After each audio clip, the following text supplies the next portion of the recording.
Hey salut, on est à côté de la MG ZS-EV première génération sur lequel, regardez, au niveau de l'arrière ça n'a pas trop changé, mais au niveau de l'avant ça change. Regarde, voilà l'avant. Eh oui, rien à voir avec celle que tu connais maintenant, hein. Et pourtant cette voiture elle est vraiment fort intéressante. Déjà, un des trucs qui est bien, c'est que ici, tu vois, pour charger, ça se passe devant. Eh oui, elle a un nez de cochon la voiture. Et là, tu as les caches. Donc tu as même le CCS. Alors, tu vois, regarde. C'est un jeu d'enfant. Tu peux envoyer ton enfant pour mettre la voiture à charger. Aucun problème à ça. Alors, la voiture, tu vois, elle a les feux toujours à LED. Et elle est quand même fort intéressante. Tu vois, au niveau du look, en fait, c'est juste au niveau de la face avant qu'il y a un changement. Parce que tout le reste, ça reste la même voiture. Bon, après, c'est l'intérieur aussi qui change, hein. Tiens, je vais te montrer ça. Alors, regarde, t'as vu? L'intérieur, ça change, hein. On n'est pas du tout comme sur celui qui est commercialisé à l'heure d'aujourd'hui. Mais, intéressant parce qu'il est aussi complet. Regarde. Au niveau du compteur, on est sur des aiguilles, donc un peu retour dans le passé, ça peut être pas mal. Hein, et puis en plus, on a des informations en direct, donc on a tout ce qu'il faut. Regarde. Les informations, la consommation, tu vois, on a tout, même la pression des pneus, si on régénère ou pas, et puis après on revient. On a pas mal de petites informations, régulateur de vitesse, voilà. Et on a aussi le CarPlay et Android Auto. Bien sûr, la climatisation. Et puis, toutes les aides à la conduite, hein. Voilà, donc ce véhicule-là est intéressant. Maintenant, on va se mettre à rouler. Qu'est-ce que, après 25 000 km, est-ce qu'il y a des choses à savoir? Niveau de la batterie, en général, ça tient relativement bien. Donc là, il vient de fermer. On entend un léger bruit parasite qui vient du tableau de bord. Je ne sais pas si vous l'entendez. Mais parce que là, en même temps, je roule dans des conditions, on va dire, pas normales, hein. Mais ça pourrait être comme sur une route vraiment dégradée.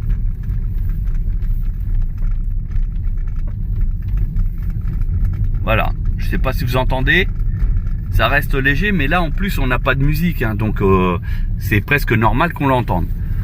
Mais globalement, la voiture elle reste intéressante. Donc, comme la voiture elle est sous garantie, eh oui, parce qu'il y a une garantie de 7 ans, bah, rien ne vous empêche d'aller voir le concessionnaire et puis pour qu'il regarde ça.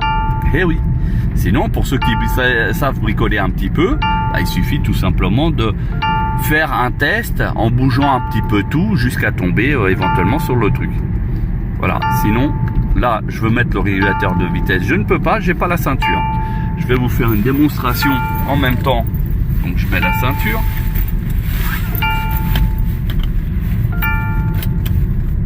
Voilà. Et là je vais mettre le régulateur de vitesse. Tac. Et là, sans les pieds. Attends, tac. Voilà, sans les pieds. Et là, la voiture, elle roule. Maintenant, limitateur de vitesse intelligent. C'est-à-dire que là... Ah non, il faut l'activer par l'écran, c'est vrai, j'ai oublié. Mais sinon, il y a un limiteur de vitesse intelligent. Ce qui fait qu'à chaque fois qu'il croise un panneau, eh ben, il ne va pas dépasser cette vitesse qu'il aura lu. Tout simplement. Alors... on va essayer de faire un demi-tour. Et oui, c'est un véhicule qui reste intéressant. Alors, je vais m'arrêter pour vous montrer comment ça fonctionne au niveau de la limitation de vitesse. Paf, je mets le clignotant pour avertir éventuellement ceux qui seraient derrière moi. Normalement, on va ici dans voiture. Et ben, on active tout simplement comme ça. Alors qu'est-ce qui se passe? Ah oui, la manette en fait, il faut la pousser vers l'avant du véhicule. Et après on fait intelligent. Et là il va rester. Vous voyez? Il est resté. Et d'ailleurs, regardez là-haut, on a le ISA. ISA qui est allumé, ça veut dire qu'il est en attente d'une information. Je viens de mettre un coup bref ici sur 7, ça veut dire que je l'active et le bouton est passé au vert. Et là, vous voyez, le intelligent il est toujours resté. Voilà, et maintenant, on va pouvoir rouler à fond. Enfin, pas là, parce que là, il ne sait pas si la route elle est limitée à 50, 90 ou plus ou même moins. Donc, on va attendre un panneau de vitesse. On va faire demi-tour. Voilà, j'ai fait demi-tour. Comme ça, on va aller retourner où il y a des panneaux de limitation de vitesse. Et ça sera plus flagrant. Vous voyez, c'est toujours en vert. Donc, sur cette ZS première génération, donc qui est arrivée en France en 2020, vous avez cet équipement qui est d'origine. Regardez, là je vais accélérer à fond et il va voir que c'est limité à 90 et je vais pas dépasser les 90. Il me laisse accélérer. Regardez, 90, il s'est arrêté. Là, il va y avoir 70 et elle va ralentir. Voilà. Et là, le bruit que vous entendez, c'est pour dire que on ralentit. Et vous voyez, et là, on reste à 70 km/h. Vous avez aperçu la MG4 sur le côté. Et là, il y a le panneau 90. Regardez, elle va laisser accélérer. Regardez bien. Et là, elle accélère. Et je suis en mode économique, hein, donc c'est pour ça, c'est pas de ultra rapide. Hein. Vous voyez? Et puis là, elle va voir le panneau 70. Et là, elle ralentit. Vous dépassez la vitesse limite autorisée. Voilà. Et là, elle s'est mise à 70. Là, re 90. Et regardez, j'ai lâché le volant.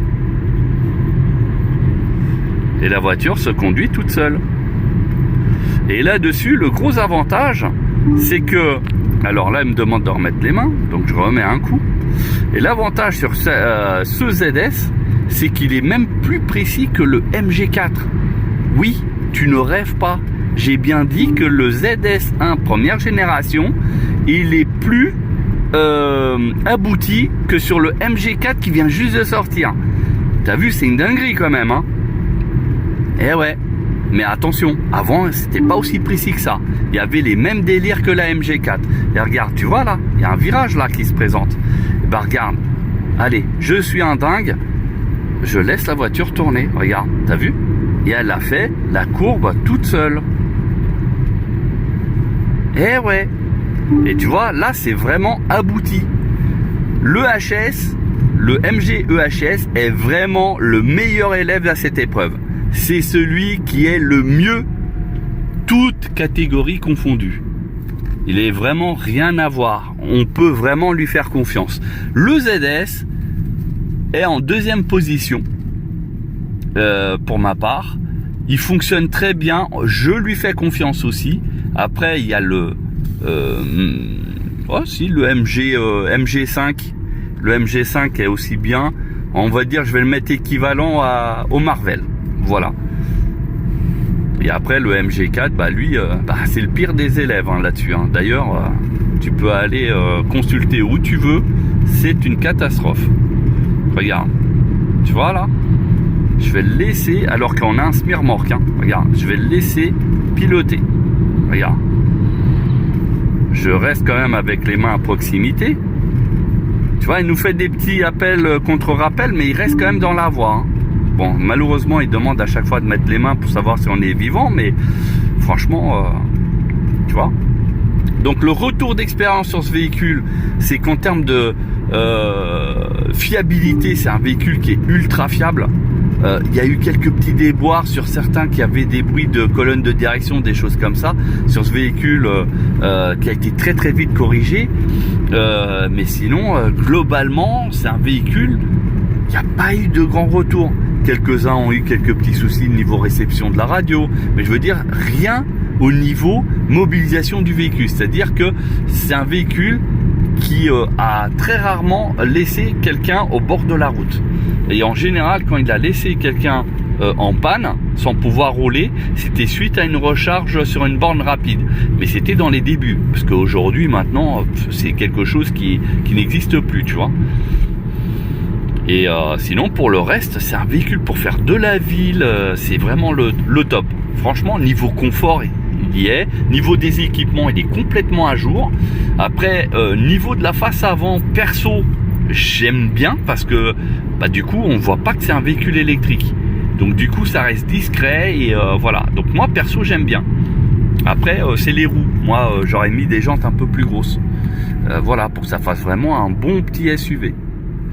Voilà, donc bah écoute, si tu as été intéressé par cette vidéo, n'hésite pas à liker, à partager et puis à t'abonner pour d'autres vidéos. Allez, je te dis à bientôt.